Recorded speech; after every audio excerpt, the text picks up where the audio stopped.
YCP నేతల బృందం కేంద్ర ఎన్నికల సంఘాన్ని కలిసిన అనంతరం విజయసాయిరెడ్డి మీడియాతో మాట్లాడుతున్నారు. ఇప్పుడు లైవ్ చూద్దాం.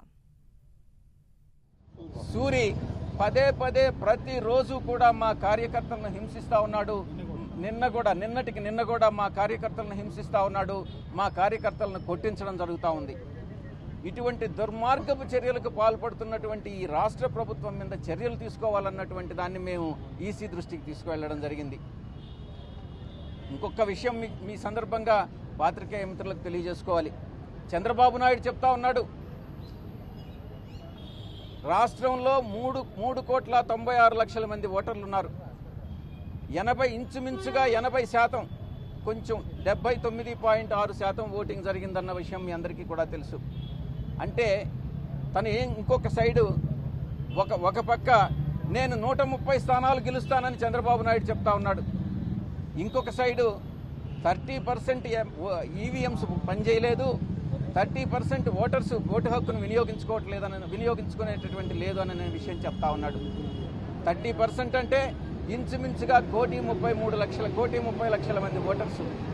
తను చెప్పే దాంట్లోనే పూర్తి భిన్నంగా ఒక్కొక్క రోజు ఒక్కొక్క ప్లేస్లో ఒక్కొక్క రకంగా మాట్లాడేటటువంటి తత్వాన్ని అలవర్చుకున్నటువంటి ఈ యొక్క చంద్రబాబు నాయుడు మాటలను నమ్మేటటువంటి పరిస్థితి ఈరోజు ఆంధ్రాలో లేదు. ఎక్కడా కూడా ఎవరు కూడా జాతీయ రాజకీయ పార్టీలను కూడా నమ్మవద్దు అన్నటువంటి విషయాన్ని మేము పత్రికాముఖంగా తెలియజేసుకుంటా ఉన్నాం. నిజంగా వీవీప్యాట్లు పనిచేయనట్లయితే, నిజంగా వీవీప్యాట్లో ఆ యొక్క స్లిప్ రానట్లయితే తను 11వ తారీఖు ఉదయాన్నే వెళ్ళి ఓటు చేశాడు.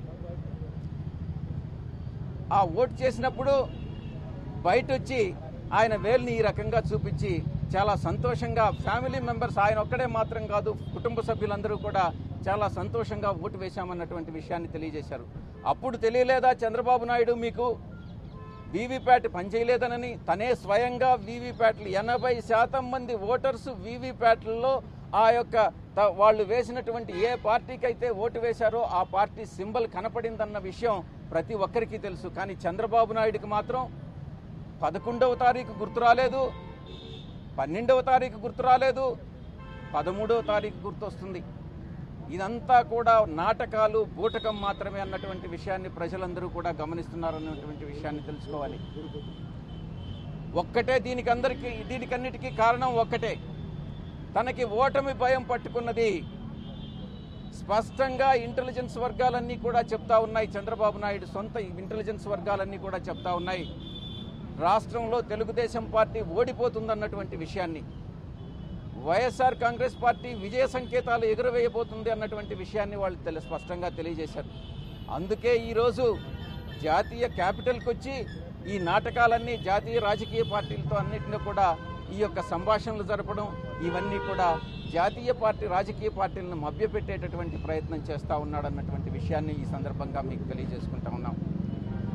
జాతీయ రాజకీయ పార్టీలకు మేము ఒకటే విజ్ఞప్తి చేసుకుంటా ఉన్నాం, రాష్ట్ర ప్రజలు ప్రజాస్వామ్యబద్ధంగా ఓటు వేశారు. వైఎస్ఆర్ కాంగ్రెస్ పార్టీని ప్రజాస్వామ్యబద్ధంగా గెలుచుకోవాలన్నటువంటి తపన వాళ్ళలో ఉండింది. అదేవిధంగా ఆ రకంగా ఓటు చేశారు. ఈ యొక్క ప్రజాస్వామ్యాన్ని ఏ ఒక్కరూ కూడా దేశంలో ఏ ఒక్కరూ కూడా అపహాస్యం చెయ్యకండి అన్నటువంటి విషయాన్ని మీ అందరికీ కూడా విజ్ఞప్తి చేసుకుంటా ఉన్నాం.